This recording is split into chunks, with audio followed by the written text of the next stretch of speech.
Do we recommend Beeper? Do we use tools like ONO Shutup for Windows? Thoughts on Global Digital Compact, dark web assets we enjoy, and more tips on switching to Signal. Welcome to the Q&A where we answer your questions from our amazing patrons who allow us to make this podcast for all of you.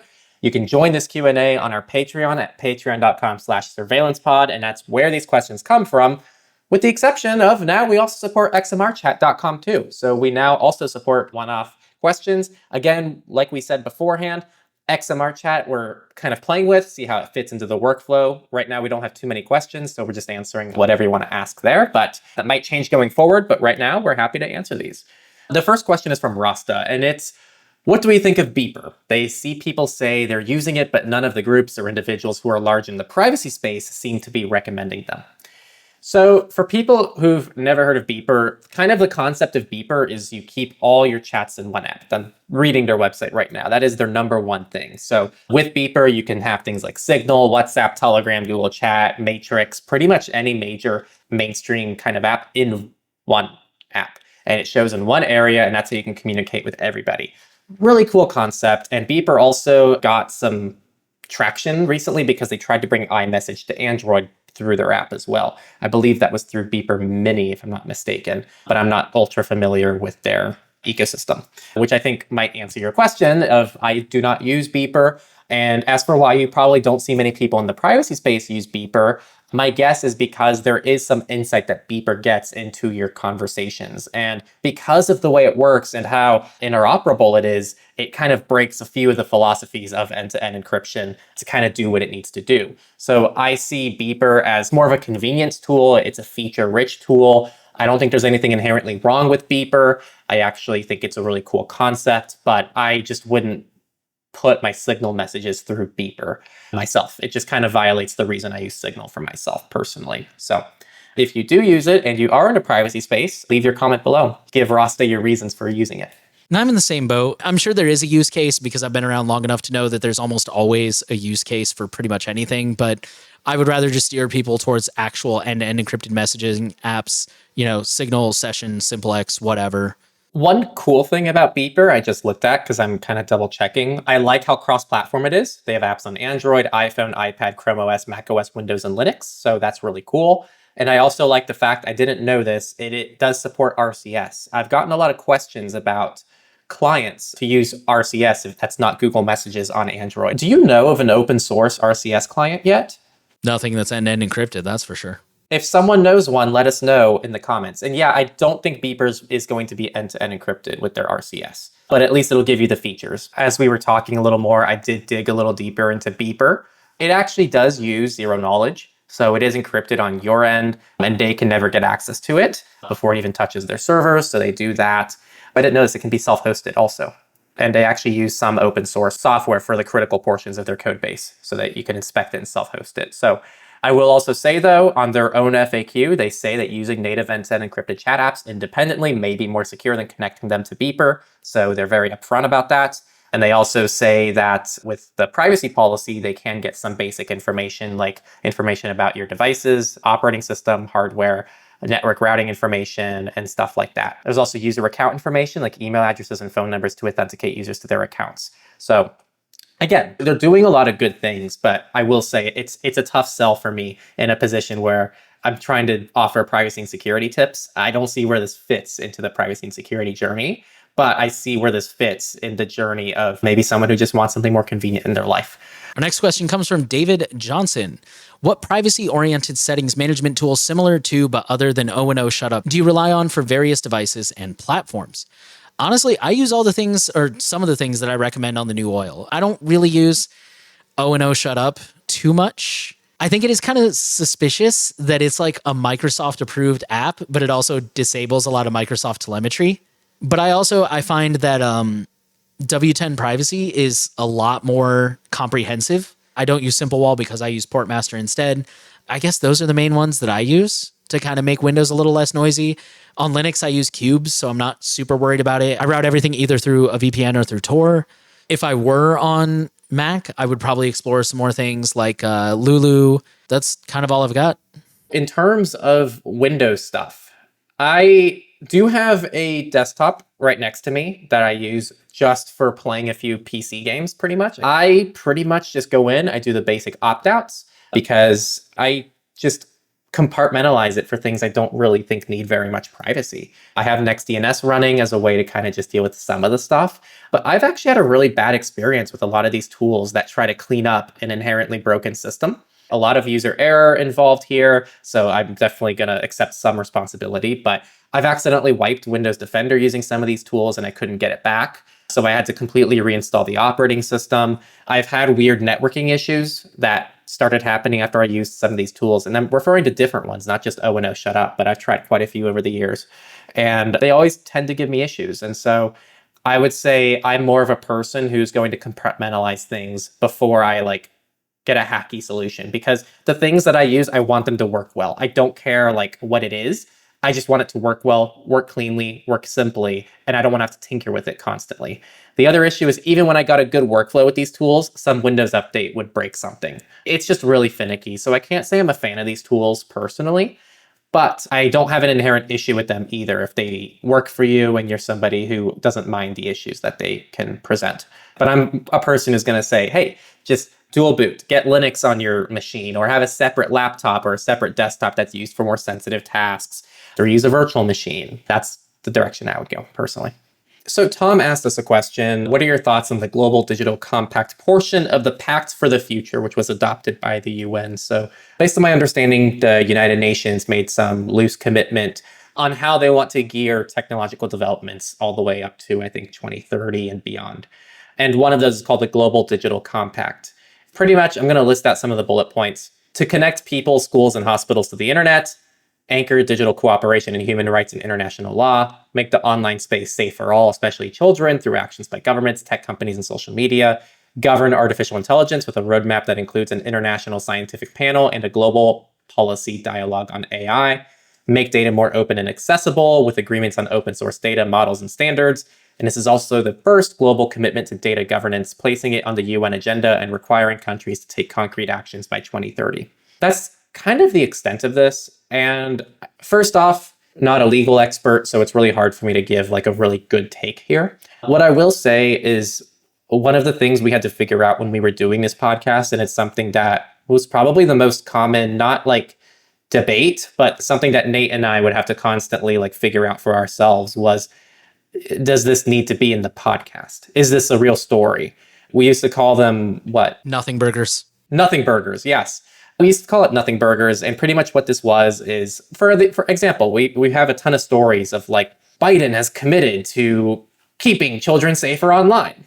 But pretty much a lot of those stories we realized didn't actually pan out to anything that was a real story at the end of the day. It was a lot of announcements. It was a lot of we're going to do something. And pretty much the rule that we came up with is it has to be something that already happened. So you'll notice that we never cover stories that are oh, this person has said that they want to do something in the future. We normally wait for it to happen and then we cover the story when it happens. I think this falls into that bucket for me.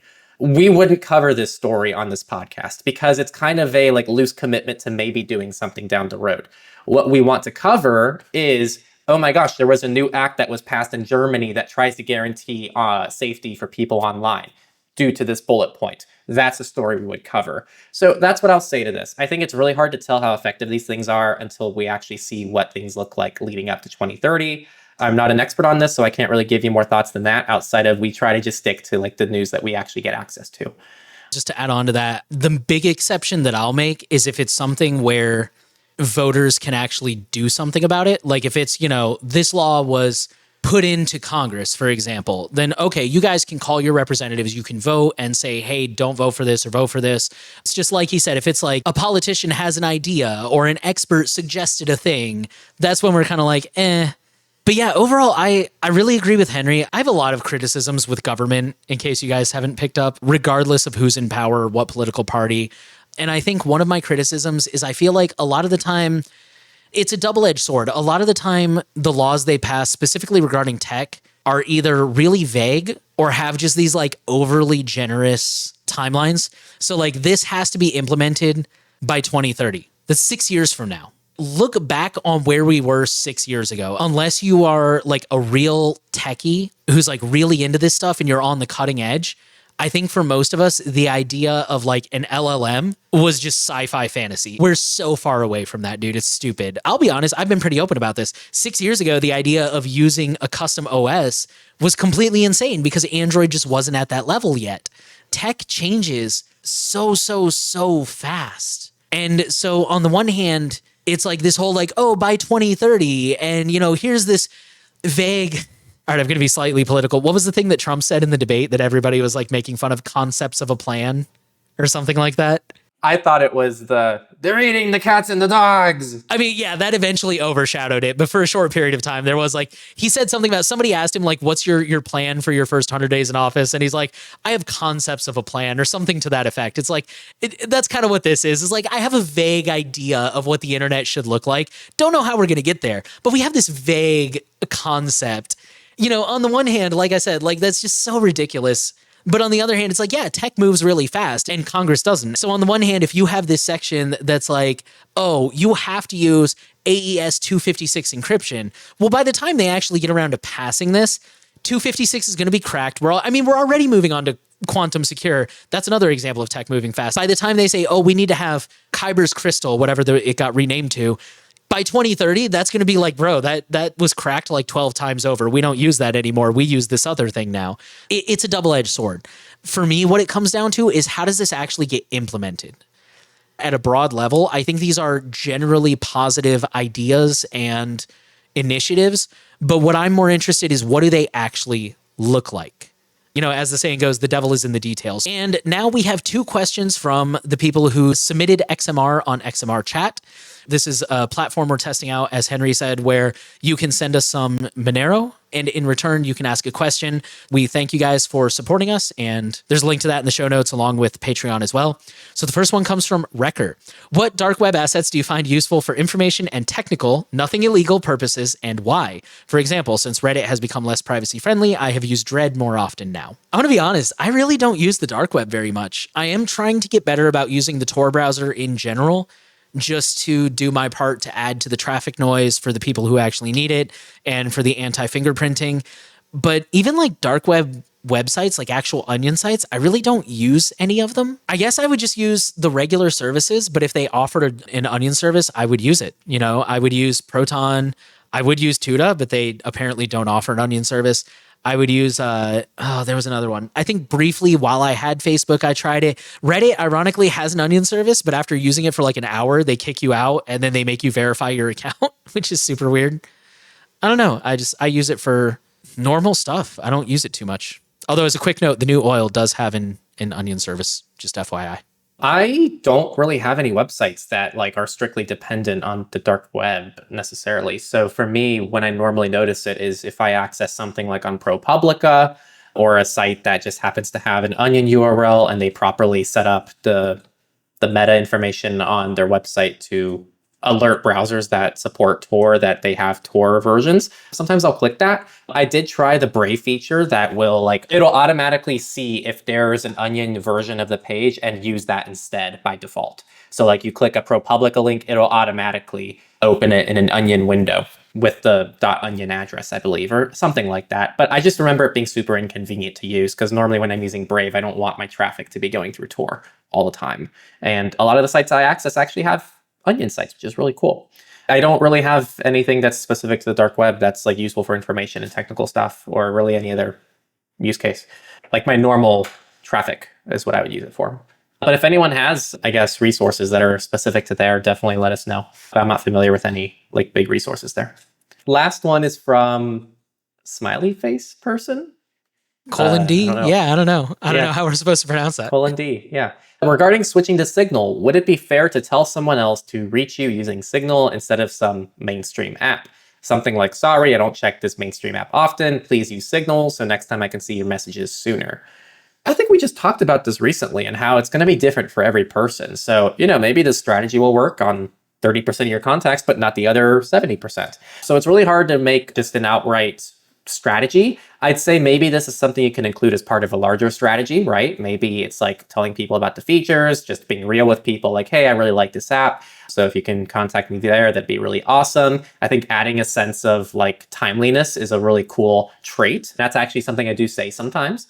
I'm like, oh, hey, just saw your message. Sorry about me getting back late. I kind of use Signal for most of my contacts. That's probably a better place to reach me going forward. But that's not normally like where I trap them, if that makes sense. Normally I'll bring it up and then it's kind of like trying to catch easy snags. People who are like, oh, I didn't know that. Yeah, I'll just do that then. So I don't think it's a bad strategy. I just think that it's not going to work on everybody. I don't have much to add. I know that is something Michael Basil has mentioned as a strategy that he uses is if somebody texts you or whatever, then give it a day or two, respond, be like, oh, sorry, I don't usually see messages here. I use Signal. The only thing I would add is he makes a point of mentioning like you have to deliver on that. So if somebody texts you and you take 2 or 3 days and you get back to them, sorry, I don't check this very often. I usually use Signal. And then the person goes, okay, fine, I'll use Signal. You kind of have to respond within, a couple hours, half a day, whatever. Like it has to be noticeably faster. Otherwise, people are just going to be like, well, what's the difference? You're slow here too. So there's several different techniques that you could use. That's one of them for sure. Again, it's all about how you execute it. That wraps up the questions. Again, did we recommend Beeper? Do we use tools like O&O Shutup for Windows? Thoughts on Global Digital Compact, dark web assets we enjoy, and some tips on switching to Signal. I really want to thank everybody for listening and giving us some questions. We really couldn't do this content without your community involvement. So it's all possible because of you all. And especially it's only for people who support us financially. So it's kind of a double whammy there that we can make extra content and it's from people who support us. So really appreciate it. And if you want to be one of those people and keep this podcast growing, you can already join the next Q&A right now by just joining patreon.com/surveillancepod and you'll see the Q&A episode right there. And also you can leave us a tip on XMR chat and just send us some Monero and leave us your question. And we'll see you next week for the next Q&A. Hope to see some more questions and have a good weekend.